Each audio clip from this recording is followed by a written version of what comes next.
सप्ताह की शुरुआत महंगाई की मार से हो चुकी है और 10 दिन में चौथी बार पेट्रोल और डीजल के दाम बढ़ा दिए गए हैं। कई शहरों में खासकर झारखंड में 105 रुपए की पार जो है पेट्रोल ने एक तरीके से आंकड़े छू लिए।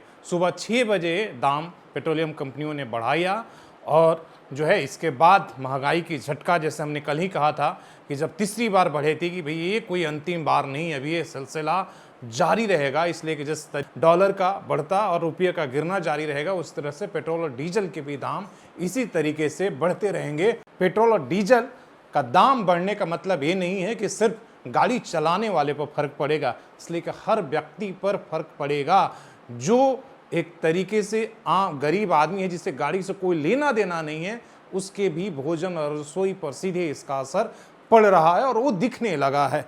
देख रहे हैं कि जितने भी शहरों में काम करने वाले जो मजदूर हैं वो कह रहे हैं कि 1 किलो गैस के लिए उन्हें 400 रुपये तक भुगतान करना पड़ रहा है। मतलब पूरे दिन की जो दिहाड़ी है वो 1 किलो गैस खरीदने के लिए उन्हें देना पड़ रहा है। वैसे में वो तो भूखे मरे या वो गैस खरीद कर खाएं, यूं ही उनके सामने आंकड़े हैं। अब केवल गैस और पेट्रोलियम चीज़ें ही खरीदना केवल असर नहीं कर रहा, बल्कि इसके साथ खाने पीने के हर वो चीज़ महंगी होती जा रही है जो सीधे आपकी थाली से जुड़ा हुआ, जिसके बिना आप जीवन यापन नहीं कर सकते हैं। रोटी, आटा, दाल, चावल, दूध, घी, सब्जी, फल, फ्रूट सब महंगा होते जा रहा। और ये महंगाई कहाँ जाकर रुकेगी, इस पर कहीं कोई जो है बातचीत नहीं है, कोई असर नहीं है, कहीं सरकार की कोई तैयारी नहीं है, कोई स्टेटमेंट नहीं आ रहे हैं। सब कुछ शांति है, इस पर बात ही नहीं हो रही, कोई पहल नहीं दिख रहा है कि कैसे महंगाई रुकेगी।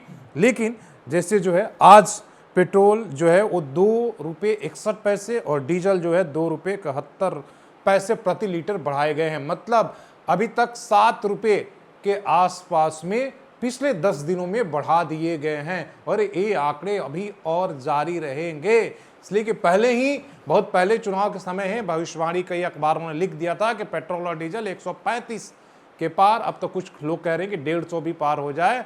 तो कोई आश्चर्यचकित नहीं है जिस तरीके से हमारी आर्थिक अर्थव्यवस्था डावाडोल है। दूसरी तरफ आप देख रहे हैं कि बैंक SBI 6 दिन के लिए बंद है, उसको लेकर भी आम लोगों में एक अलग तरह की धारणा है। लोग कह रहे हैं कि जिस तरीके से लोग बैंकों से पैसा निकाल रहे हैं, जिस तरीके से लोगों को बैंकर्स पे विश्वास हट रहा है, जैसी कह रहे हैं कि भाई आर्थिक स्थिति खराब होने वाली, लोग पैसा जो है निकाल कर अपने पास रखना चाह रहे हैं। ये भी एक बड़ी स्थिति, असमंजस की स्थिति है। सरकार किस तरीके से कंट्रोल करेगी, क्या कुछ होगा, क्या कोई आम आदमी के लिए राहत के लिए लेकर आएगी जिसमें बाजार में आम लोगों में विश्वास बहाली हो, क्या वैसे कोई कदम उठाएगी या सब कुछ भगवान भरोसे छोड़ देगी कि पेट्रोल बढ़ता है तो बढ़ते रहे, डॉलर अगर ऊपर जा रहा है, रुपया गिरता है तो गिरते जाइए। इसलिए कि कल ही हमने आपको बताया था कि सरकार के जितने भी अर्थशास्त्री हैं उन्होंने कहा है कि भाई अब हमें रुपये की गिरने की चिंता नहीं करनी चाहिए। मतलब अब रुपये को सपोर्ट के लिए ढेर सारे पैसे नहीं लगाने चाहिए, इसलिए जितने लगाने थे